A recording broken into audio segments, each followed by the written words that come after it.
인간관계가 유난히 피곤한 적 있으신가요? 좋아하는 사람에게는 더 가까이 다가가고 싶지만 그럴수록 기대가 생기고 실망도 따라옵니다. 반대로 미운 사람과는 말 한마디 섞기도 싫고 그 사람의 존재만으로도 하루가 불쾌해지기도 하죠. 그리고 그 감정은 대부분 말에서 시작됩니다.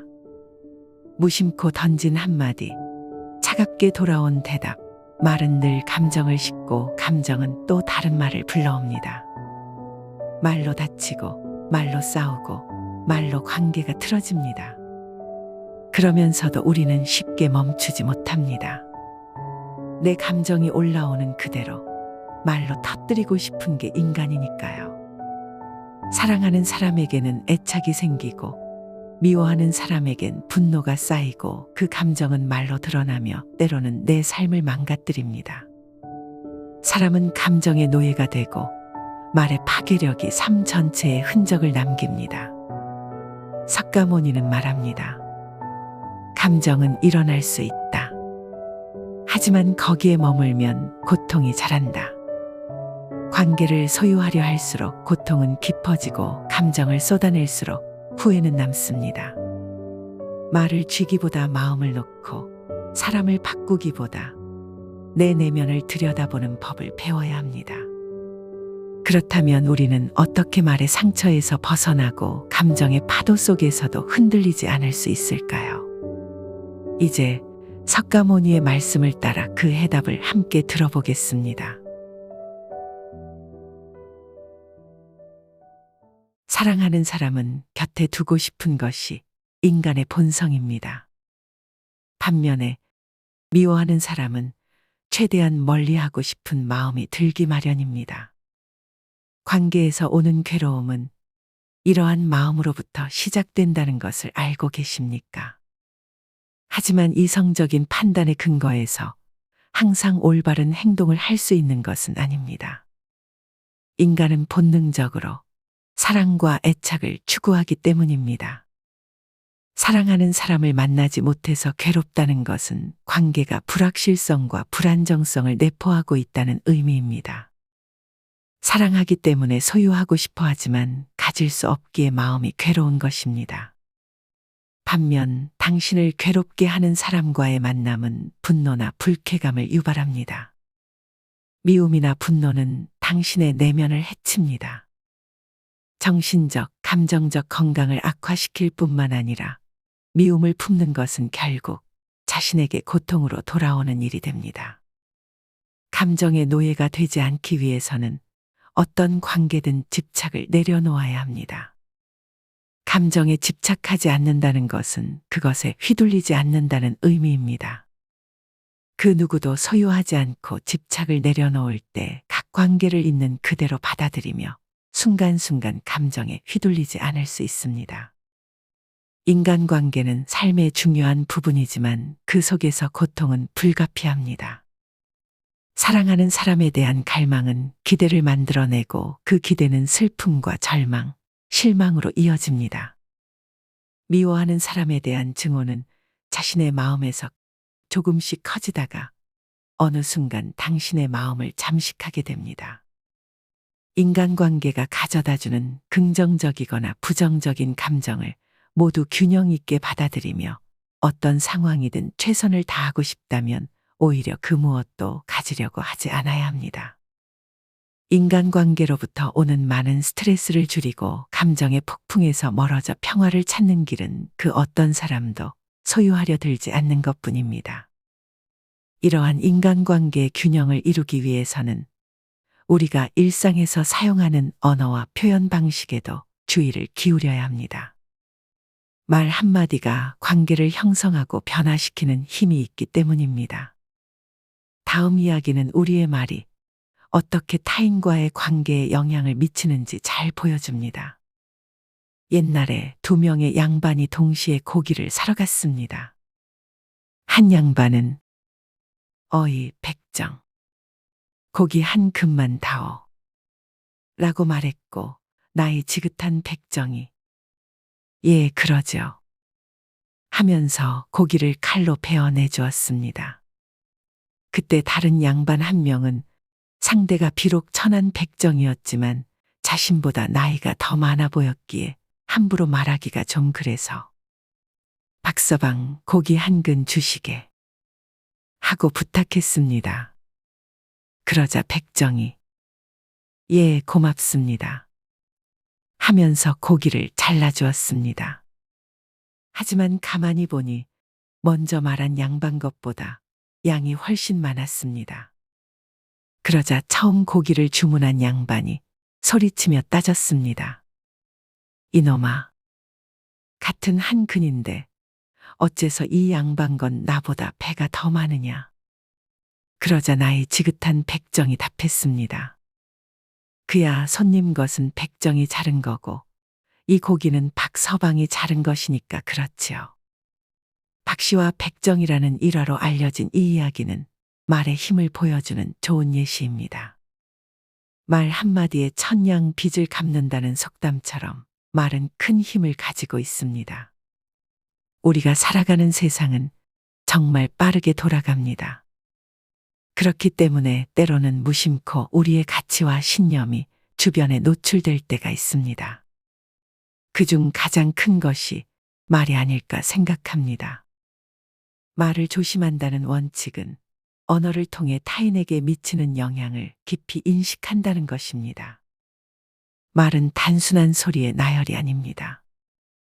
당신의 말 한마디가 타인의 감정에 긍정적이든 부정적이든 큰 영향을 미칠 수 있기 때문입니다. 말은 항상 진실되어야 하고 상처 주지 않아야 하며 필요한 말인지 고민하는 것이 필요합니다. 이런 행위는 단순히 예의를 넘어 타인에 대한 깊은 존중 및 자신의 가치를 올리는 일이 됩니다. 말을 조심하고 마음을 다스리며 몸으로는 악한 일을 하지 말라는 것은 우리의 몸이 다 연결되어 있다는 뜻이기도 합니다. 정신적, 사회적 그리고 영적 건강이 다 깊이 연결되어 있기 때문입니다. 말을 조심해도 마음을 다스리지 않으면 아무런 소용이 없을 것이고 말과 마음을 아무리 조심한다고 한들 행동이 약하면 소용이 없는 것입니다. 바른 말은 바른 마음을 만들고 바른 행동을 만듭니다. 반대로 행동을 바르게 하면 마음도 올바르게 자리 잡을 뿐만 아니라 뱉는 말 역시 온화할 것입니다. 타인에게 상처 주지 않는 것을 넘어서 인간의 언어가 지닌 깊은 영향력을 깨닫고 본인뿐만 아니라 우리가 속한 사회에 미치는 영향을 생각했을 때도 말은 조심해야 합니다. 말만큼 파급력이 센 것도 없습니다. 이처럼 말의 파급력이 큰 만큼 우리는 특히 타인에 대한 험담을 조심해야 합니다. 다른 사람의 이야기를 함부로 전하는 것이 어떤 결과를 가져오는지 살펴보겠습니다. 주변을 둘러보면 남 이야기하는 걸 좋아하는 사람들이 있습니다. 그런 사람들의 특징은 단순히 남 이야기하는 것 자체를 좋아하는 게 아니라 부정적인 이야기를 퍼뜨리는 걸 좋아한다는 것입니다. 회사, 사회, 학교, 친구, 주변 지인 등 어느 곳에도 그런 사람들은 존재합니다. 회사에서 한 사람이 동료들에게 어떤 사람을 흉볼 수 있습니다. 업무 능력을 비난하거나 개인적인 일을 떠벌릴 수도 있습니다. 학교에서도 마찬가지입니다. 한 친구가 다른 친구에 대해 험담을 늘어놓고 다닐 수도 있습니다. 다른 사람들에게 그 친구의 약점과 실수를 과장해서 이야기할 수도 있고 없는 말을 지어낼 수도 있습니다. 회사든 학교든 이런 일이 일어나는 이유는 간단합니다. 타인을 험담하는 과정을 통해서 자신의 우월감을 드러내고 싶은 것입니다. 자신의 우월감을 드러내기 위해서 얼마나 많은 사람을 부정적인 상황 속에 빠지게 하는지 본인은 모릅니다. 험담을 당한 주체뿐만 아니라 그 험담을 들은 사람들도 모두 부정적인 감정에 휩싸이게 됩니다. 신뢰를 깨트리고 업무나 생산성을 떨어뜨리고 관계를 망가뜨립니다. 모두에게 불쾌한 분위기가 조성되는 것입니다. 타인을 험담하기 좋아하는 사람, 특히 그 험담을 퍼뜨리기 좋아하는 사람들이 간과하고 있는 것이 하나 있습니다. 바로 누군가의 험담을 즐긴다면 그 험담이 결국 자기 자신에게 되돌아온다는 사실입니다. 험담하는 사람을 가만히 보다 보면 그런 생각이 들기 마련입니다. 이 사람이 어디 가서 내 이야기는 좋게 할까? 내 이야기도 안 좋게 할 것 같은데라는 생각이 본능적으로 듭니다. 그럼 자연스럽게 거리를 둘 수밖에 없습니다. 아무리 어떤 사건이 사실이라고 하더라도 그걸 본인이 이야기하는 것과 타인이 전달하는 것에는 큰 차이가 있기 때문입니다. 자연스럽게 험담하는 사람을 멀리할 수밖에 없습니다. 험담은 결국 자신에게 되돌아오는 부메랑과 같습니다. 본인이 누군가를 험담하면 어디 가서 본인도 험담을 당한다는 단순한 이치가 아닙니다. 누가 본인을 험담하지 않더라도 본인이 다른 사람들을 지속적으로 비난했다는 이유만으로도 사람들이 본인을 피하기 때문입니다.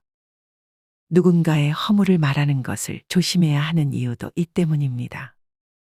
반드시 본인에게 되돌아옵니다. 본인 자신도 누군가 험담하는 것을 멈춰야 합니다. 이뿐만 아니라 험담을 즐기는 사람이 있다면 반드시 멀리해야 합니다. 오늘은 다른 사람의 허물을 본인에게 이야기했지만 내일은 어디 가서 본인의 허물을 이야기하고 다닐지 모르는 일입니다. 이렇게 험담을 멀리하고 바른 말을 하는 것이 중요하다면 어려움에 처한 사람들을 기꺼이 도울 줄 아는 마음가짐도 필요합니다.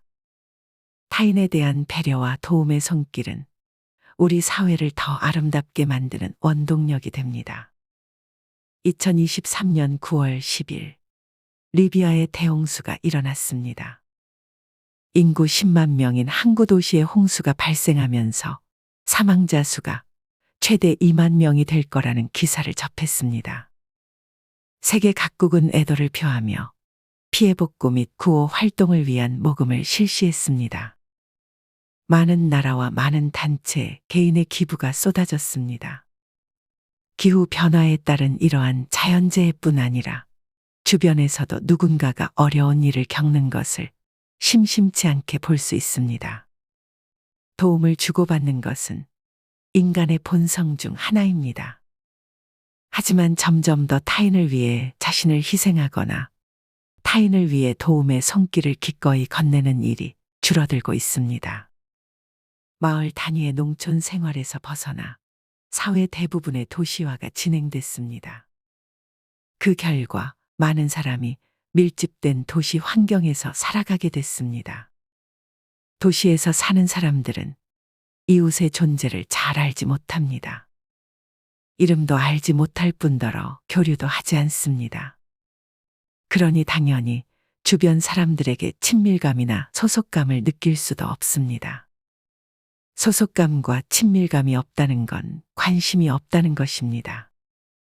작은 마을에서는 옆집 식구가 누군지 다 알지만 도시에서 그러는 건 쉽지 않습니다. 점점 더 서로가 서로에게 익명으로 존재하는 것입니다. 현대 사회는 개인주의와 경쟁이 강조됩니다.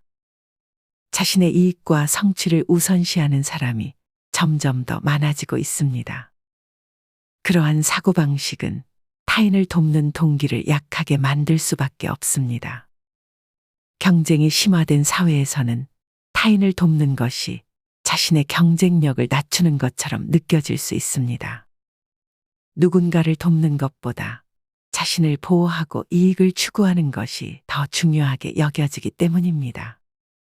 안 그래도 바쁜데 그 속에서 타인에게 관심을 가지고 손을 내민다는 건 점점 더 어려운 일이 되고 있습니다. 하지만 도움이 필요한 사람들에게 기꺼이 도움을 준다는 것은 그 사람에게만 도움이 되는 것이 아닙니다. 도움을 건네는 본인에게도 기쁨과 충만함이 뒤따릅니다. 아무리 사회가 바뀌고 서로가 서로에게 익명으로 살아가더라도 다른 사람의 고통에 공감하고 그들을 돕는 데 주저하지 않아야 합니다. 도움을 청하는 사람을 기꺼이 돕는 것은 유대감과 공감을 더 만들 뿐만 아니라 사회가 조금 더 긍정적인 방향으로 나아갈 수 있는 방법 중 하나이기 때문입니다. 주변에 힘들어 보이는 사람이 있습니까? 본인이 할 수 있는 선에서 최대한 도움을 건네보십시오. 물질적이든 정서적인 지지와 공감이든 상관없습니다. 그저 본인이 기꺼이 할 수 있는 것이면 충분합니다. 지금까지 석가모니의 말씀을 통해 우리가 진정한 평화와 관계의 조화를 이루기 위해서는 사람을 소유하려는 마음을 내려놓고 감정에 휘둘리지 않는 지혜를 배워야 한다는 것을 깨달았습니다. 사람은 관계 속에서 살아가지만 그 관계를 쥐려 할수록 괴로움은 깊어지고 감정에 따라 내뱉은 말은 결국 자신을 해치게 됩니다. 누구도 소유하지 말고 어떤 감정에도 머물지 말며 말의 무게를 자각하고 침묵의 지혜를 배워야 합니다. 온화한 말은 바른 마음에서 나오고 바른 마음은 집착을 내려놓은 자에게 깃듭니다. 관계를 맑게 하고 마음을 평화롭게 하려면 말과 감정 그리고 애착을 내려놓는 연습이 필요합니다. 지금 이 순간 당신 곁에 사람을 있는 그대로 바라보십시오. 사랑하되 소유하지 않고 미워하되 붙잡지 않고 그저 흐르게 두는 것. 그것이 고요한 평화의 시작입니다. 지금까지 사유책방이었습니다.